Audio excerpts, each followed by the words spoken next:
So, sir, as a senior consultant oncologist, what are the minimal or basic lifestyle changes that you suggest to the public, sir? Basic lifestyle changes అనేది only 3 అమ్మ. One thing is watch your food, what you are eating. Eat what is at home, eat what you feel is healthy. Because ఇప్పుడు వరకు మనకు అందరికీ తెలుసు ఇది healthy ఫుడా unhealthy ఫుడా అని తెలుసు. దాన్ని మళ్ళీ సపరేట్గా ఒక బకెట్ లిస్ట్ అవసరం లేదు. And second thing, once you watch what you eat, always make it a habit to exercise. Exercise అంటే జిమ్కి వెళ్ళి విగరస్ ఎక్సర్సైజ్ కూడా అవసరం లేదు.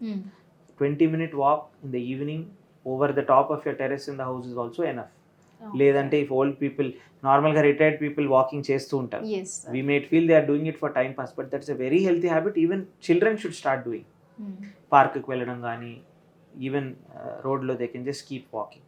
So 20 to 40 minutes of exercise every day మన బాడీ మెటబాలిజం మారుస్తుంది. All these diseases sometimes can be kept in. Third thing, constantly you should be aware that there are tests that are available, there are doctors that are available to help you.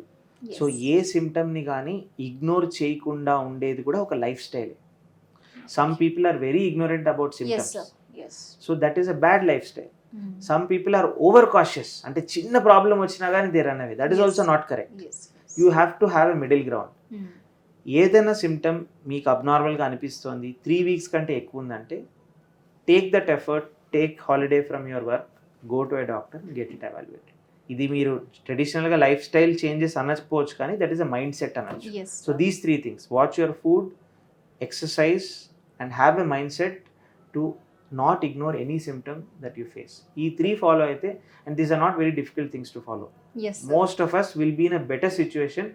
Cancer వచ్చేది avoid చేయకపోయినా కానీ we'll be in a better situation to detect it in early stage and take the treatments that are required at least. So one last question, it's my personal question actually. So cancer అనేది ఒక person నుంచి ఇంకో పర్సన్కి spread అవుతుంది అంటారా? No, not at all.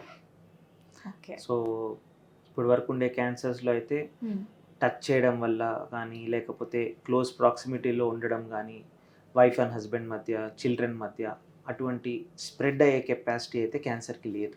Okay. In fact మన own బాడీలో ఒక ఆర్గన్కి వేరే ఆర్గన్కి స్ప్రెడ్ అవ్వచ్చేమో, కానీ వేరే అవతలి వాళ్ళకి అయితే స్ప్రెడ్ కాదు. సో డోంట్ వరీ ఇఫ్ మీ ఫ్యామిలీలో ఎవరైనా ఫ్యామిలీ మెంబర్లో క్యాన్సర్ వచ్చినా కానీ, in fact they need all your support. ఇది ఇన్ఫెక్షస్ డిసీజ్ లాగా అయితే కాదు, COVID-19 లాగా అయితే కాదు. సో క్యాన్సర్కి సంబంధించి చాలా విషయాలు షేర్ చేసుకున్నారు అండ్ చాలా అవేర్నెస్ కూడా మనం అందించామని మన వ్యూవర్స్కి అనుకుంటున్నాను. Thank you so much for your time, sir. నమస్తే. Thank you.